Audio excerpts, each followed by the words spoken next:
என்னுடைய அன்பு தம்பி மரியாதைக்குரிய திரு டைமண்ட் ராஜா வெள்ளையன் அவர்கள் இந்த மாநாட்டை மிக சிறப்பாக நடத்தி கொண்டிருக்கின்றார்கள். 3 வாரங்களுக்கு முன்பு என்னை சந்தித்த பொழுது நீங்கள் அவசியமாக வர வேண்டும், அப்பொழுதுதான் முதல் முறையாக அவரை நான் சந்திக்கின்றேன். என்னுடைய தந்தை அவர் சொன்னது, மருத்துவர் ஐயாவுடன் பல முறை இணைந்து செயல்பட்டு வணிகர்களுடைய உரிமைகளுக்காக பல போராட்டம் நடத்தினார் என்றெல்லாம் சொன்ன பொழுது அவருக்கு நான் பல உதாரணங்களும் சம்பவங்களும் நான் சொன்னேன். உறுதியாக நான் வருகின்றேன். டைமண்ட் ராஜா போன்ற ஒரு நல்ல ஒரு இளைஞர் முன்னுக்கு வர வேண்டும், அவர்களுக்கு நீங்கள் எல்லோரும் ஆதரவு அளிக்க வேண்டும். அவருடைய தந்தை ஐயா வெள்ளையன், பெரியவர் வெள்ளையன் அவர்களை போன்று இவரும் தன்னலமற்ற உழைப்பின் நேர்மையான முறையிலே உங்களுடைய உரிமைகளை பாதுகாப்பார் என்று எனக்கு முழு நம்பிக்கை இருக்கிறது.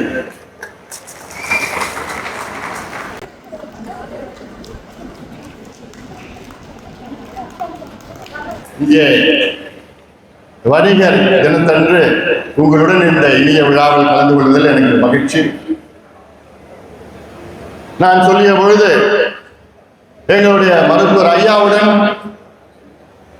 ஐயா பெரியவர் வெள்ளையன் அவர்கள் பல போராட்டங்களில் பல நிகழ்ச்சிகளில் கலந்து கொண்டு உரிமைகளுக்காக கலந்து கொண்டிருந்தார்கள். அதுவும் குறிப்பாக எங்களுடைய மருத்துவர் ஐயா அவர்கள் தமிழ் பாதுகாப்பு இயக்கத்தை 2004-05 தொடங்கிய பொழுது ஐயா வெள்ளையன் அவர்கள் ஐயாவை சந்தித்து, ஐயா நாங்களும் இதில் கலந்து கொள்கின்றோம் என்ற நம்முடைய கோரிக்கையை, அதாவது தமிழில் நம்முடைய வணிக வளாகங்களுடைய பெயர் பலகையை மாற்றி அமைக்க வேண்டும் என்று அதை முழுமையாக ஏற்றுக்கொண்டவர் ஐயா வெள்ளையன் பெரியவர் அவர்கள். அதே போன்று ஈழத்தமிழர்கள் பிரச்சனைக்காக எங்களுடைய மருத்துவர் ஐயாவுடன் பெரியவர் வெள்ளையன் அவர்கள் இணைந்து பல போராட்டங்களில் கலந்து கொண்டார்கள். எங்கள் மருத்துவர் ஐயாவை பற்றி நன்றாக தெரியும். வணிகர்கள் இல்லை என்றால் தமிழ்நாடு கிடையாது. தமிழ்நாடு என்று முன்னேறிய மாநிலமாக மாறுவதற்கு முக்கிய காரணம் நீங்கள் தான். ஒரு உதாரணம், கடந்த ஆண்டு தமிழ்நாட்டினுடைய மொத்த அரசு வருவாய் 3,31,000 கோடி.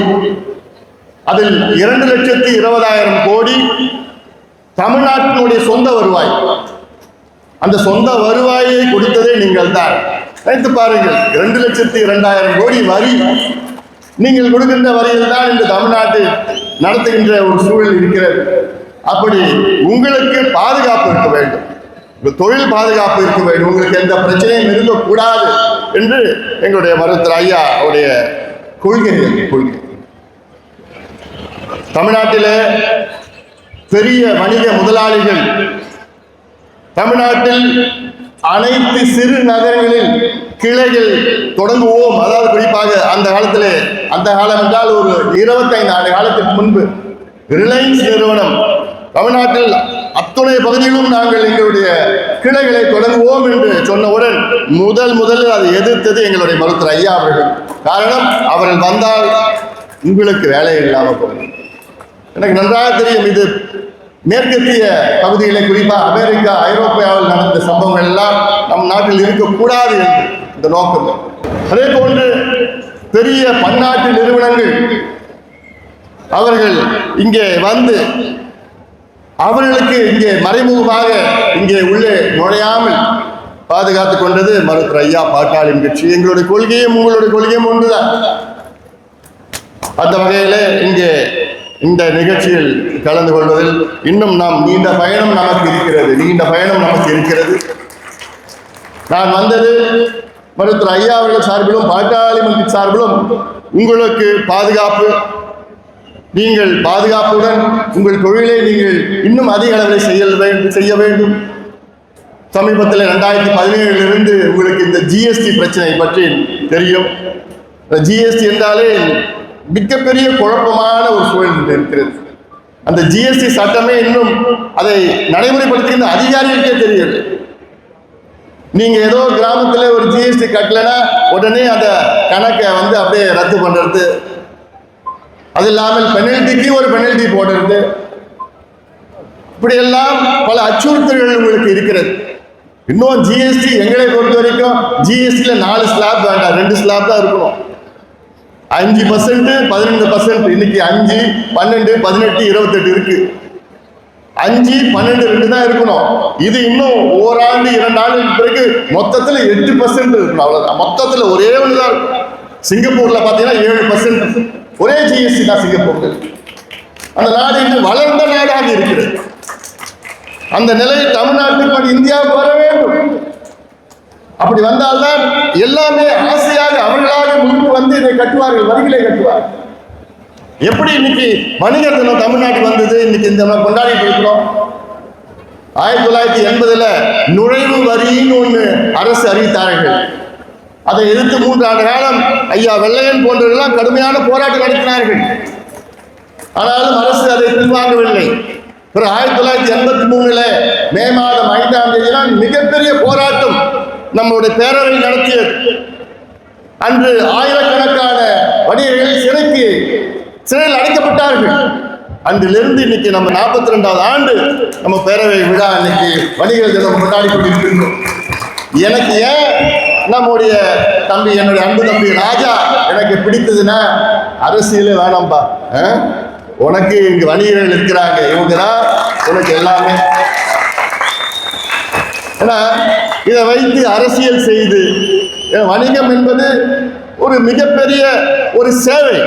இப்ப மருத்துவம், நான் ஒரு மருத்துவர் ஒரு சேவை, இதே போல் நீங்கள் செய்வது ஒரு சேவை. அந்த சேவையில அரசியல் இருக்கக்கூடாது, ஜாதி மதம் இனம் மொழி வேறுபாடெல்லாம் இருக்கக்கூடாது.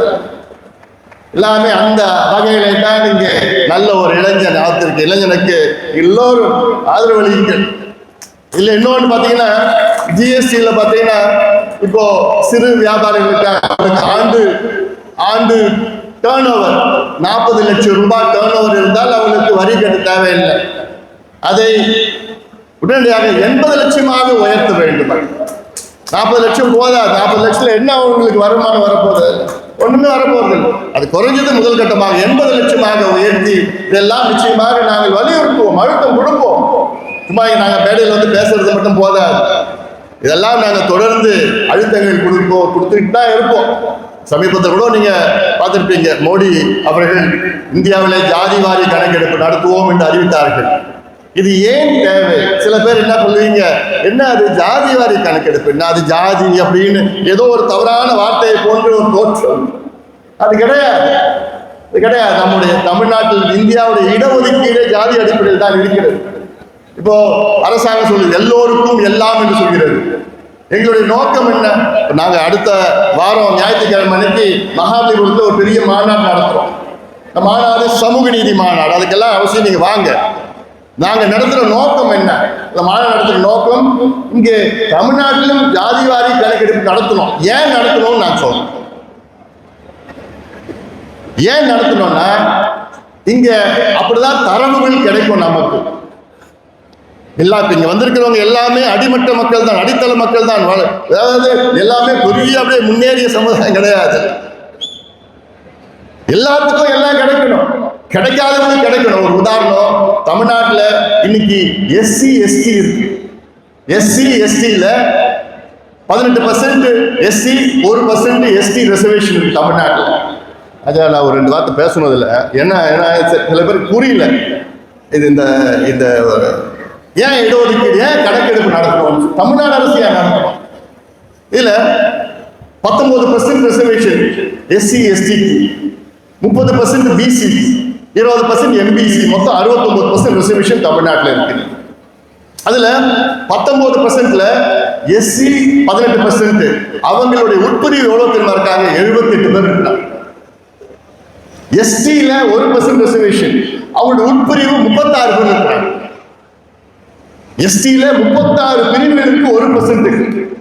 இதுல 36 பிரிவுல யாருக்கு கிடைக்கலன்னு எப்படி தெரியும் உங்களுக்கு? இல்ல யார் எல்லாத்தையும் எடுத்துட்டு போறாங்கன்னு எப்படி தெரியும் உங்களுக்கு? அதுல கணக்கெடுப்பு நடத்தினாதான், டேட்டா வந்தாதான் தெரியும். அது மத்திய அரசு அதற்கு கணக்கெடுப்பு நடத்த முடியாது. மாநில அரசு, தமிழ்நாடு அரசு சில பேர் கிடைக்காதவங்களுக்கு கிடைக்கிறது தான் நியாயம், அதுதான் சமூக நீதி. எம்பிசி இருக்கு, எம்பிசியில 115 சமுதாயங்கள் இருக்கு, அதுல எந்த சமுதாயத்துக்கு கிடைக்கல, எதுக்கு அதிகமா எடுத்துட்டு போறாங்க, யார் எல்லாரும் தட்டிட்டு போயிடுறாங்க, அதெல்லாம் தெரிஞ்சாதானே அவங்களுக்கு ஏற்ப நமக்கு நடவடிக்கை எடுக்க முடியும். பிசியில இருக்கு, பிசியில 143 பிரிவுகள் இருக்கு பிசியில. அந்த பிசியில யாருக்கு கிடைக்குது யாருக்கு கிடைக்கல எப்படி தெரியும் உங்களுக்கு? இதெல்லாம் தெரிஞ்சுக்கிறது மாநில அரசு எடுக்கணும். மத்திய அரசு எடுக்கிற கணக்கெடுப்பு ஒரு 5 கேள்வி தான் கேட்பாங்க, மாநில அரசு எடுத்தா 75 கேள்விகள் கேட்பாங்க. கேள்வி கேட்டு அதான் உண்மையான சமூக நீதி. அதற்காகத்தான் இதெல்லாம் நாங்க பண்ணிட்டு இருக்கிறோம். அதனால இதை மீண்டும் இந்த நிகழ்ச்சியில், இந்த மாநாட்டில் கலந்து கொள்வதில் எங்களுக்கெல்லாம் மகிழ்ச்சி. யாரோ சில பேர் சில அமைப்புகள்லாம் இதை அரசியல் பண்ணிட்டு எல்லாம் பண்ணிட்டு இருக்கிறாங்க. ஆனா நமக்கு உங்கள் நேர்மையான முறையில் நீங்கள் நல்ல தொழில் செய்து கொண்டிருக்கிறீர்கள். இன்னும் நிறைய பெரிய அளவில் வாங்க. நாங்கள் பாட்டாளி கட்சி உங்களுக்கு முழு ஆதரவு நாங்கள் தருகின்றோம். என்னுடைய அன்பு தம்பி ராஜா அவர்களுக்கு முழு ஆதரவு, என்னைக்குமே ஆதரவு. அப்படி ஏதாவது இடையில பிரச்சனை இருந்தாலும் நம்ம எல்லாம் இருக்கிறோம், அண்ணன் தம்பிலாம் நம்ம இருக்கிறோம். நம்ம காலகாலமா நம்ம இருக்க போறோம். நம்ம மேடையில் உள்ள அத்தனை பெரிய தலைவர்கள்லாம் இங்க வந்து வருகை இருக்கிறார்கள். எனக்கு முன்பு பேசியவர்கள்லாம் வந்துட்டு போய் பேசியிருக்கிறாங்க, இன்னும் வர போறாங்க.